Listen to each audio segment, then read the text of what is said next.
Tentunya di zaman sekarang ini bisa dibilang untuk mencari bisnis atau mencari peluang bisnis itu ya agak gampang dan juga agak susah.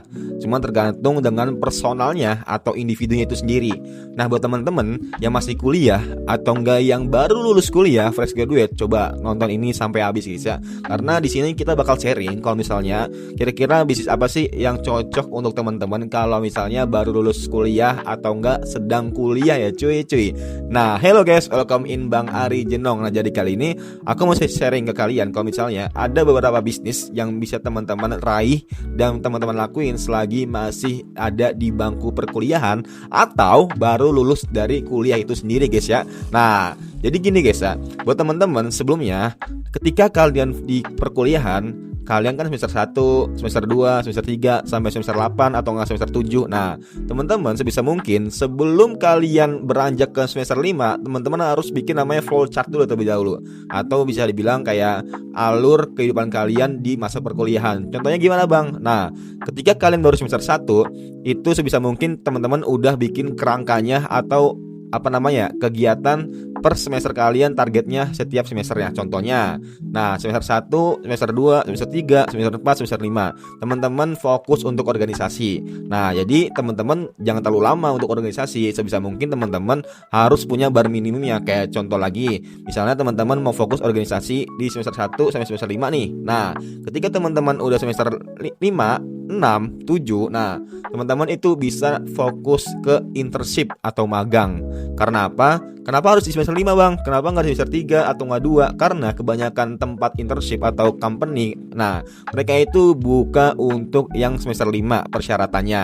Makanya itu jarang sekali yang dimana ya persyaratannya itu boleh untuk semester 3. Karena ya bisa dibilang dari segi akademiknya, dari segi pengetahuannya, skillnya, mereka itu bisa dibilang ya bisa diuji cobalah waktu di semester 5, bukan di semester 3. Tentunya dengan bekal-bekal yang kalian punya, itu sebisa mungkin teman-teman harus pede. Jangan sampai teman-teman ketika magang atau internship yang ada malah ujung-ujungnya apa?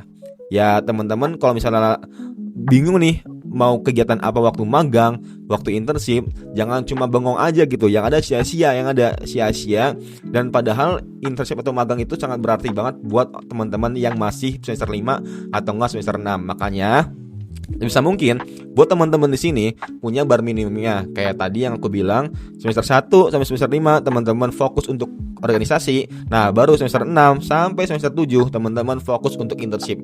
Dan ketika kalian lulus nantinya, ketika selesai wisuda, nah teman-teman udah ada pekerjaan tetap atau enggak teman-teman udah buka bisnis. Ya, syukur-syukur teman-teman udah punya tim atau punya bawahan sendiri guys ya, karena bisa ngebantu buat buka lapangan pekerjaan. Nah, makanya sebisa mungkin teman-teman kalau misalnya ya sekarang masih semester 1 atau enggak masih semester 8, nah itu belum ada namanya keterlambatan, belum ada yang namanya kata telat, dan itu masih bisa diperbaiki tentunya. Dan juga ada bisnis yang bisa teman-teman lakuin ketika teman-teman masih kuliah atau enggak after graduate. Nah, pertama tentunya ketika teman-teman ini dengan konteks di luar corporate guys ya, di luar company. Nah, yang pertama teman-teman bisa jadi affiliate. Tentunya dengan bisnis affiliate ini itu persyaratan itu cuma satu.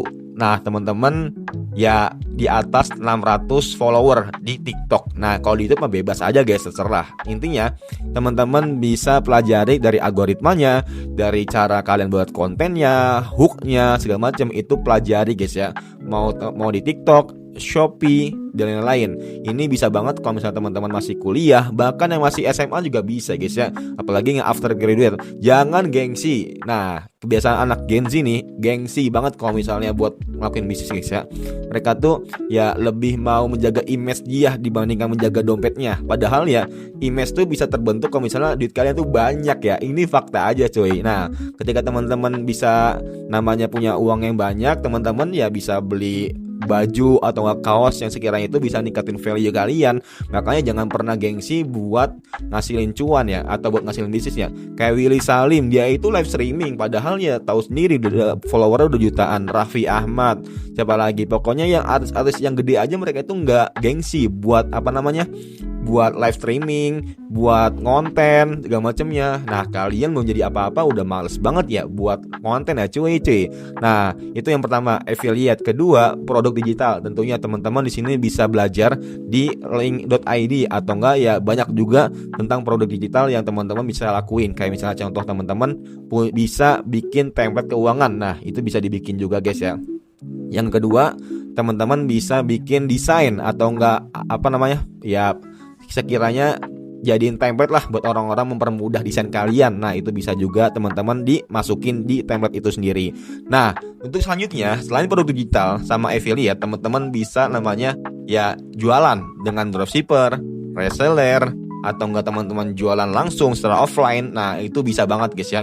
Mungkin modalnya itu lumayan, dan juga teman-teman sebisa mungkin untuk cari margin ya, itu yang bisa dibilang intinya kayak konsep Cina aja lah, kayak orang-orang Cina, untungnya dikit tapi yang beli banyak. Tentunya ini bisa dibilang teman-teman sebisa mungkin harus pandai untuk mencari marketnya sendiri.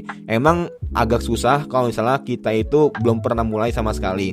Tentunya nggak langsung perfect, nggak langsung kita benar-benar tunggu siap untuk memulai sesuatu. Pastinya satu langkah pertama itu lebih baik dibandingkan 1000 langkah untuk memikirkan gimana nasib untuk kedepannya guys ya. Makanya sebisa mungkin teman-teman harus bisa mulai dulu. Ingat, mulai dulu. Baru ketika teman-teman udah mulai start dari tangga pertama, nanti teman-teman bakal dipermudah untuk naik ke tangga 2, tangga 3, tangga 4. Tentunya gak ada jalan yang mudah, dan pasti teman-teman harus bisa menjalaninya dengan konsisten dan juga dengan ya perlahan-lahan tapi pasti. Mungkin itu aja guys ya, semoga bermanfaat and see you next time. Bye.